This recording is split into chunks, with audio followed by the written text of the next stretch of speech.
I visited every single country in Europe. Yeah, all 44 countries over the past 10 years. And in this video today, I'm going to share the best places to visit in Europe. A lot of these are going to surprise you because they might even be places or countries that you didn't know existed in Europe. So in this video, I'm going to break down the best places to visit, why I like them, a little bit of travel tips about how to approach traveling long-term in Europe, and a lot of other things. You're going to want to stick around to the end because there's going to be some big surprises inside this video. Over the last 15 years of full-time traveling, I've had the pleasure of not just living, but working and traveling in more than 100 countries. And I love getting asked about my favorite countries to visit. Of course, this is such a hard and such a subjective topic, but in this video, I'm going to share my personal experience and also try to share a bit of an unbiased view about the approach I took to revealing the best countries to visit in Europe. So guys, before we get into this, 3 really quick tips when you're going to visit Europe. Again, number 1 is to try to go a little bit off the beaten path. And a lot of these countries are going to be places that aren't as well traveled. Again, try to stick to at least 1 week in one country and try to get outside of those tier 1 capital cities. The second tip I have is to try to explore Europe in the shoulder season. Again, guys, Europe can get extremely hot, doesn't have a lot of air conditioning in places, and extremely expensive. If you go in the shoulder seasons of summer, you're going to have less tourists, things are going to be less crowded, less expensive, and the weather is going to be so much more enjoyable.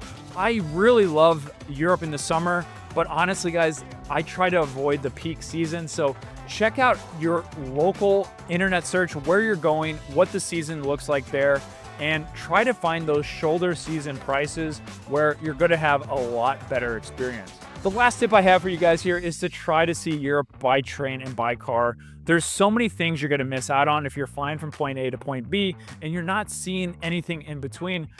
Traveling by train is absolutely beautiful, but try to mix it up. Try to do some flights, trains, rent a car in a country, and explore a little bit outside of the capital cities. Without further ado, let's get into the list of the best places to visit in Europe. So starting off at number 1 is one of my favorite places. I had the pleasure of actually teaching at a university in the Czech Republic in Prague, and also had the pleasure of bringing international students there from the University of Missouri over a 2-year period. This is where I fell in love with Prague and the Czech Republic. After living there and after getting to explore so much of the country, the cuisine, everything, and especially the beautiful history and culture that they have, I absolutely love Prague. But you might be thinking, guys, Prague isn't hidden anymore. The secret is out. And after going back there every few years, I've seen it time and time again become more popular.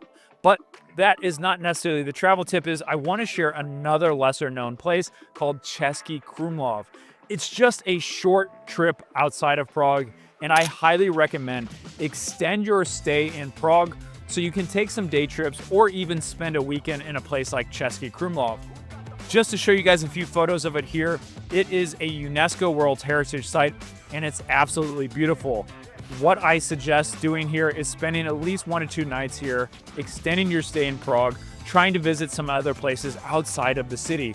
And again, this is going to allow you to have such a more diverse and different perspective on just seeing Prague. Again, Prague has so much to offer, but there's more to the Czech Republic than just its capital city. Coming in next to the list is the smallest country in Europe. Well, at least one of them. And again, guys, size doesn't matter when it comes to this list. And San Marino, inside of Italy, absolutely blew me away. This is one of those places that I think is still a very hidden gem. And when I went there, it was wild. It was like I had the whole country to myself. It's a beautiful castle in the sky with an amazing view of Italy. This is such a unique place to visit. You don't need to spend 10 or 15 days here. A short 2 to 3 day weekend would be enough to explore the entire country.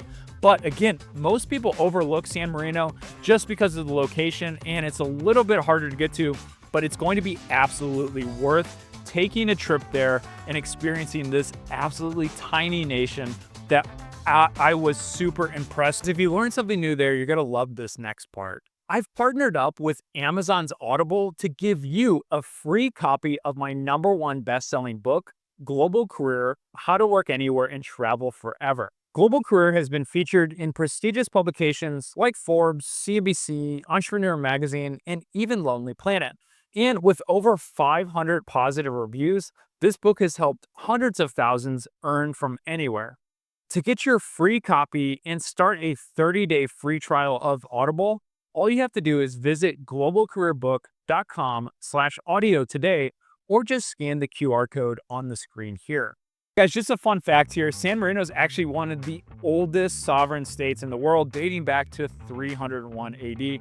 You're going to want to add San Marino to your list, but better yet is the next place on my list is Italy has so many hidden gems that I think people don't really get a chance to go that deep, because Italy has so much to offer with Rome, Florence, Milan, all these beautiful destinations. They really do it great with these places, but the deeper you go, I think the things get better and better in Italy. And one destination that I think everyone needs to visit, it's 45 minutes outside of Milan. It's a small, picturesque Italian village called Bergamo. This is where I had the pleasure of studying abroad, and I am so happy because it is one of the most beautiful places I've been to in Italy, and it's very easily accessible. I can't imagine why more people don't go there. It's so easy to get to, it's so unbelievably beautiful, and you'll really have that Italian feel without too many tourists in the way. Next up is one of the best places in Europe that I don't think gets enough hype. It's definitely gotten more popular over the years, but Budapest, Hungary is still, in my opinion, a hidden gem and one of the best places to visit in Europe. Budapest is essentially a city of contrast, the historic Buda side versus the buzzing modern Pest side. Be sure to check out the both places there, and they have so many cool thermal baths to visit. And just walking around, exploring the castles and the palaces in Budapest are unbelievable. I'll post a few photos here, but Budapest has always surprised me as such a hidden gem. And I don't really understand why it hasn't gotten as popular as places like Prague, but the price is gone up a little bit there, but it's still comparatively a great value destination when you're comparing it to places in Western Europe. Now, another destination, and this is funny because it was the last country for me to visit in Europe, and it was so much fun that I actually even threw a party there to celebrate visiting every country in Europe. And the country I'm talking about is a small island country called Malta. Now, the thing I love about Malta is it's not too big, it's not too small, and for about 10 days there, I was extremely impressed with the quality and the ratio of quantity. So again, it was like they had a high quality of everything for a very affordable price, especially for being an island. I was pretty impressed with how affordable everything was there. And in general, Malta was one of these destinations where there's a lot of great boating trips. We took and chartered a catamaran for a day. I'll post some videos of that here. We also just had a really good time with the nightlife, amazing food, and the people were super friendly. Again, Malta is one of these places that I think is a little bit off the beaten path, but it's highly worth checking out. And I would say at least spend 5 or 6 days there if you're going to go visit Malta. Last but not least on the list here is Macedonia. Again, this is probably one of the lesser known travel destinations on this list, but Macedonia, and especially their capital city of Skopje, was absolutely beautiful. It was like I was walking in an outdoor museum, and they didn't know where to put all this stuff. They had every 10, 15 meters you're traveling, you're getting into something cool, and there's some sort of interesting building there. Again, the structure of Skopje was so beautiful, and there's a lot of really nice places to visit just an hour or two outside of the city. So you can fly in there and actually spend a few really great day trips outside of Skopje. So again, this is one of those destinations that I think is very underrated in Europe.